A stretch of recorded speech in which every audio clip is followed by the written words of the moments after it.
ಈಗ ಕಾಮನ್ ಆಗಿ ಪೇಷಂಟಿಗೆ ಗೊತ್ತಿರಲ್ಲ ನಂಗೆ ಏನಾಗಿದೆ ಅಂತ ಹೇಳಿ. ಸಾಮಾನ್ಯವಾಗಿ ಕೆಮ್ಮೆ ಬರಲಿ ಜ್ವರನೇ ಬರಲಿ ಅದಕ್ಕೆ ನಾವು ಫಿಸಿಷಿಯನ್ ಹತ್ರ ಹೋಗ್ತೀವಿ, ಟ್ರೀಟ್ಮೆಂಟ್ ತಗೊಳ್ತೀವಿ.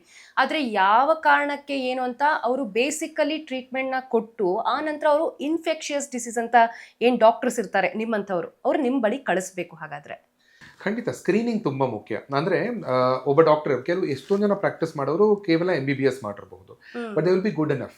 ಅಂದರೆ ಏನಾಗಿದೆ ಅಂತ ತಿಳ್ಕೊಳ್ಳೋದು ಅವ್ರಿಗೆ ಗೊತ್ತಿರುತ್ತೆ. ಬಟ್ ಒಂದು ಹೆಜ್ಜೆ ಮುಂದೆ ಹೋದಾಗ ಇದನ್ನು ಹೇಗೆ ತಡಿಬಹುದು ಅನ್ನೋದನ್ನು ಆ ಡಾಕ್ಟರ್ ಯೋಚನೆ ಮಾಡಬೇಕಾಗತ್ತೆ. ಈ ವ್ಯಕ್ತಿಗೆ ಪದೇ ಪದೇ ಈ ಥರ ಬರ್ತಿದೆ, ನಾನು ಮೆಡಿಸಿನ್ ಕೊಟ್ಟಾಗ ಸರಿ ಹೋಗ್ತಿದೆ, ಯಾಕೆ ಬರ್ತಿದೆ ಅನ್ನೋದು. ಸೊ ನಾವು ಓದ್ತಾ ಹೋದಾಗ ಮೋರ್ ಡಿಗ್ರೀಸ್ ವಿ ಅಕ್ಯುಮುಲೇಟ್, ಅದರ ಬಗ್ಗೆ ನಮಗೆ ಹೆಚ್ಚಿಗೆ ಜ್ಞಾನ ಬರುತ್ತೆ.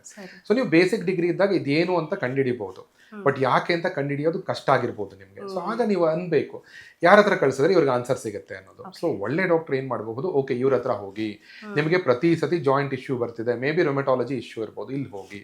ಇನ್ಫೆಕ್ಷನ್ ಬರ್ತಾನೆ ಇದೆ, ಕತ್ತಲ್ಲಿ ಗಂಟು ಕಾಣಿಸ್ಕೋತಾ ಇದೆ, ನಾನು ಟ್ರೀಟ್ಮೆಂಟ್ ಕೊಟ್ಟು ಸರಿ ಹೋಗ್ತಿದೆ ಬಟ್ ಗಂಟು ಹೋಗ್ತಿಲ್ಲ, ಬೇರೇನೋ ಇರಬಹುದು, TB ಇರಬಹುದು, ಇನ್ಫೆಕ್ಷಸ್ ಡಿಸೀಸ್ ಹತ್ರ ಹೋಗಿ, ಈ ತರ ಹೇಳೋದು ಕೂಡ ಬೇಸಿಕ್ ಡಾಕ್ಟರ್ನ ಪಾತ್ರ ಆಗಿದೆ. ಓಕೆ ಡಾಕ್ಟರ್, ಈ ಪ್ರಿವೆಂಟೇಬಲ್ ಇನ್ಫೆಕ್ಷನ್ಸ್ ಮತ್ತು ನಾನ್ ಪ್ರಿವೆಂಟೇಬಲ್ ಇನ್ಫೆಕ್ಷನ್ಸ್ ಅಂದ್ರೆ ಯಾವ್ದು ಬರುತ್ತೆ ಅಂತ?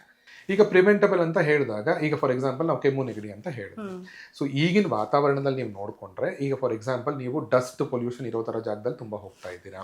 ಸೊ ನಿಮ್ಮ ದೈನಂದಿನ ಆಕ್ಟಿವಿಟಿ ಹೇಗಿದೆ ಅಂತಂದ್ರೆ, ನಿಮ್ಮ ನಿದ್ದೆ ಸರಿಯಾಗಿ ಆಗ್ತಾ ಇಲ್ಲ, ಹೆಚ್ಚಿಗೆ ಹೊತ್ತು ಸರಿಯಾಗಿ ನಿದ್ದೆ ಮಾಡ್ತಿಲ್ಲ, ಟೈಮ್ ಸರಿಗೆ ಊಟ ಮಾಡ್ತಾ ಇಲ್ಲ. ಇದರಿಂದ ಈ ಕೆಮ್ಮು ನೆಗಡಿ ಸಿಂಪಲ್ ಆಗಿದ್ರು ಪದೇ ಪದೇ ಬರುತ್ತೆ.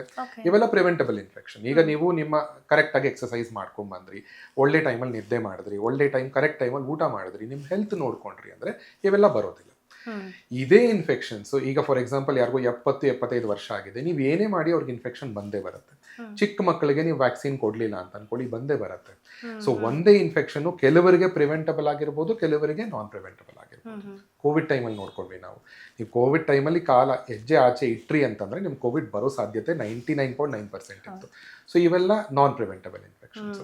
ಫಾರ್ ಎಕ್ಸಾಂಪಲ್ ಚಿಕನ್ ಪಾಕ್ಸ್ ತಗೊಳ್ಳೋಣ. ಚಿಕನ್ ಪಾಕ್ಸ್ ಅಮ್ಮ ಅಂತ ನಾವೇನು ಹೇಳ್ತೀವಿ, ಇದು ನೀವು ಅಕಸ್ಮಾತ್ ವ್ಯಾಕ್ಸಿನೇಷನ್ ತಗೊಂಡಿಲ್ಲ ಅಥವಾ ಚಿಕ್ಕ ವಯಸ್ಸಲ್ಲಿ ಬಂದಿಲ್ಲ, ಪ್ಲಸ್ ಯಾರಿಗೂ ಚಿಕನ್ ಪಾಕ್ಸ್ ಬಂದು ನೀವು ಎಕ್ಸ್ಪೋಸ್ ಆದರೆ ನಿಮಗೆ ಬಂದೇ ಬರುತ್ತೆ. There is a 99% probability. ಇವೆಲ್ಲ ಅವಾಗ non preventable. For business and personal promotions in Suman TV Kannada, please contact 9686376663.